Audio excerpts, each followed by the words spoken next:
کچھ لوگ زندگی میں گناہ کرتے ہیں، اللہ معاف کرے غلطیاں ہو جاتی ہیں، پھر وہ لوگ توبہ کر لیتے ہیں، اور یہ توبہ اللہ کو اتنی پسند ہے کہ حضور فرماتے ہیں کسی کا اونٹ مال سمیت غائب ہو جائے اور وہ شخص ڈھونڈ ڈھونڈ کے تھک جائے اور مایوس ہو جائے اور پھر وہ اونٹ اسے مل جائے، اسے اتنی خوشی نہیں ہوتی جتنی بندہ مومن کی توبہ پر رب کریم کو خوشی ہوتی۔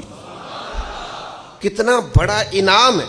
حضور فرماتے ہیں ہر شخص خطا کار ہے، پر بہترین خطا کار وہ ہے جو توبہ کرتا ہے۔ کیا بات ہے اس کی خطا کی، جو خطا کرتے ہی رو پڑا ہے، اللہ کے حضور توبہ کر رہا ہے۔ لیکن لوگ مذاق اڑاتے ہیں لوگوں کے گناہوں کا، وہ توبہ کر چکے ہیں، وہ چھوڑ چکے ہیں، وہ اس راہ سے ہٹ چکے، لیکن مذاق کرنا، مذاق اڑانا، تکلیف دینا، اذیت میں مبتلا کرنا۔ حضور علیہ الصلوۃ والسلام نے فرمایا کسی شخص سے کبھی کوئی گناہ کیا پھر اس نے توبہ کر لی، فرمایا جس نے دوبارہ اسے اس کا گناہ یاد کرایا اللہ یاد کرانے والے کو سزا دے گا، مرنے سے پہلے پہلے یہ اس گناہ کے اندر مبتلا ہو جائے۔